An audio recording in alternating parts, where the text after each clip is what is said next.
My husband yelled at me on the phone, saying he wants a divorce. I thought as I came back from my work trip. He's fed up with me, but I've had enough too. If I say sorry, maybe he'll change his mind. I understand, I said to him on the phone. But instead of going to my husband's parents' house where he was, I went somewhere else. My name is Sophie, and I'm 28 years old. I got married to David, who is 2 years older than me, 3 years ago. To be frank, David is the son of the future CEO of the company where I work.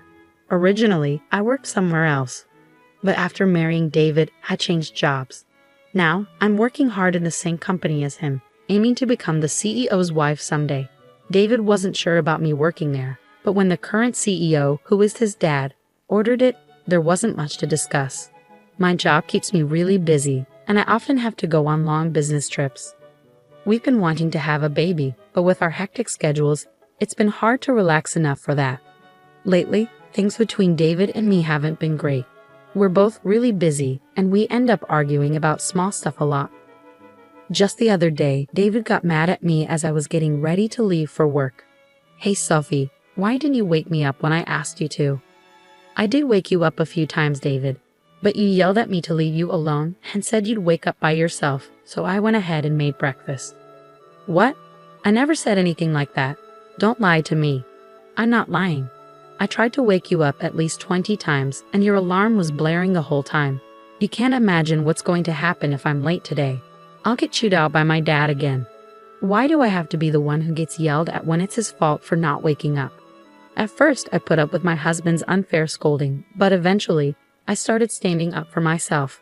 This led to a big fight recently where he said, "I want a divorce." Thankfully, our in-laws stepped in and stopped things from getting worse. Still, I was getting really tired of him bringing up divorce every time we argued. One day, while I was getting ready for a business trip, my husband came up to me looking upset. "Hey Sophie, you're leaving for another trip, huh?" My husband always calls my business trips like they're not important. It's not just a trip, it's a business trip. "Why do I have to keep explaining this to you?" I replied, feeling frustrated. "Must be nice always going on trips and neglecting the housework. You're probably just going sightseeing after pushing all the house chores on me, right?" "Listen, that's enough. This is for your company, you know. Why can't you just accept that it's a business trip?" I can't imagine how it's like to be a rookie like you going on a business trip. Being so useful is pretty much just like a trip. What the hell is wrong with you? Can't you tell the difference between a trip and a business trip? Well, it's the truth, isn't it? You say I'm dumping the house chores on you, but you've never done anything around the house when I'm away on a business trip. When I'm not around, my husband only ever orders takeout, leaves the laundry piled up, and doesn't even take out the garbage. Despite doing nothing, his attitude gives me so much stress. Even the divorce drama last time was all because of his personality. Even though we both work and spend the same amount of time on our jobs, all the housework is left to me. On top of that, he acts all superior and domineering, which I couldn't stand. Trying to discuss it with him is pointless as he never admits to any fault on his part. Instead, he always turns it around and blames me. As I continued getting ready for my business trip in silence, my husband started yelling at me again. For goodness sake, the wife of the future CEO shouldn't be taking business trips so lightly. If you're not assertive like me, the other employees will walk all over you. That's exactly why I'm working hard. I need to learn the job and meet with different clients. And yes, being the CEO's son helps. But we also have to acknowledge the efforts of all the employees who work hard to keep the company running smoothly. What are you talking about? The company's success is because of the hard work of all the employees, not just because you're the CEO's son. You should work as hard as everyone else. At those words, my husband got really angry and shouted, "What do you mean, work harder?" The other day, I overheard some employees talking. They said you always pass off overtime and difficult tasks to others and complain a lot. What? Who said that? I'll fire them immediately. That's not the point. Can't you see that you're the one in the wrong here? Can't you see that you're just riding on your father's reputation? My husband's eyes widened with anger, and he grabbed my bangs roughly. Don't get too ahead of yourself. Who do you think got you this job in the first place? Ouch, let go. You're only able to work at this prestigious company because you're married to me, got it? Refuse the business trip. I won't allow you to neglect our home for some work trip. I've explained it many times. It's for my job. I can't just refuse. Shut up. Stop arguing back. You married me, so you should just listen quietly to what I say. Suddenly, his grip on my hair loosened, and I stumbled back onto the floor. If this argument keeps going, it might end up in another threat of divorce. I managed to push my husband out of the room and focused on getting ready for my business trip. When I come back, I'll have to deal with a week's worth of chores piled up by my husband. I bet the laundry will still be there, and the trash will be overflowing. Just thinking about it made me feel exhausted even before the trip. The next day, as planned, I headed off on my business trip. I focused on my work and didn't let personal issues get in the way. When I got back home after a week, I couldn't believe what I saw. I'm back. The house was sparkling clean, just like the day I left for my business trip. It was a pleasant surprise. Thank goodness. Maybe David finally understood how I felt. Perhaps he had a change of heart and decided to help with the housework. Just as I started feeling relieved that my husband was being more supportive, I saw divorce papers on the table. What? What's this?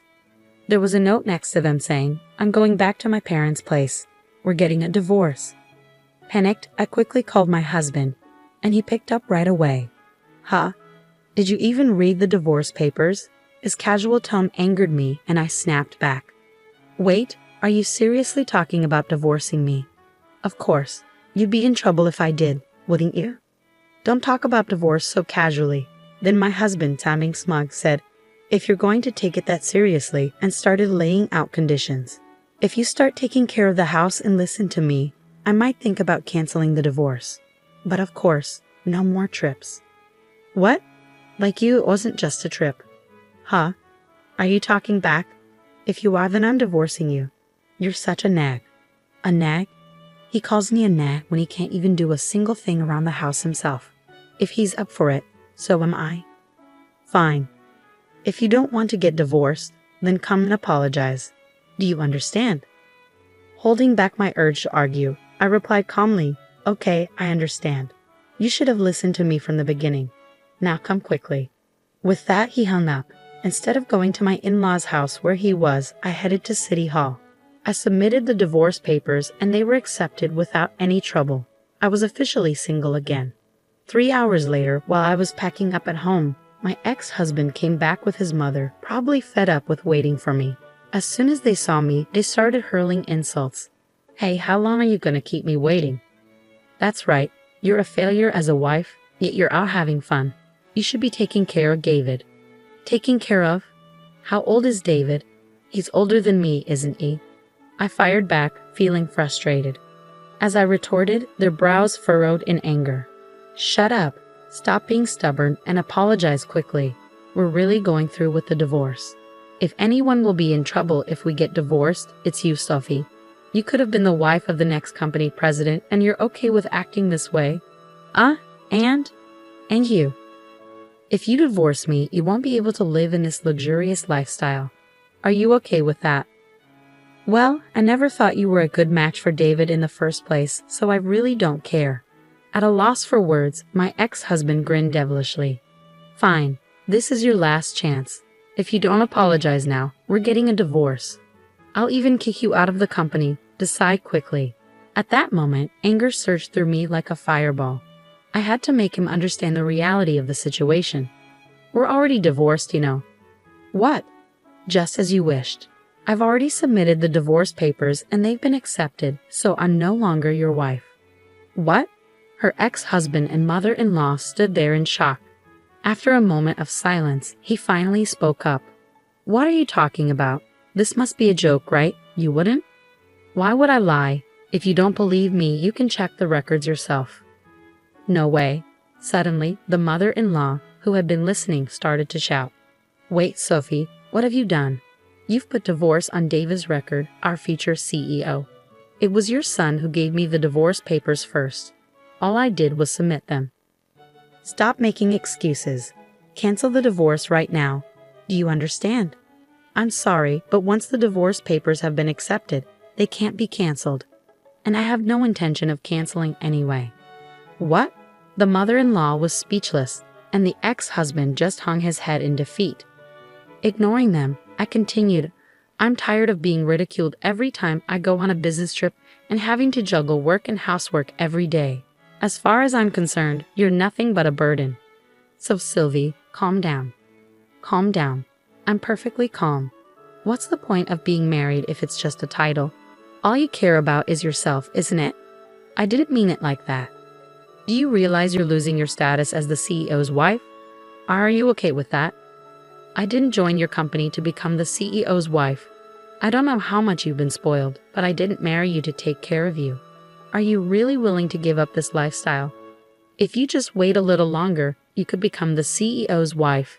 I absolutely refuse to keep being your caretaker. I'm not your mother. Just go and live your life on your own. With an intensity like never before, my husband was completely teary-eyed.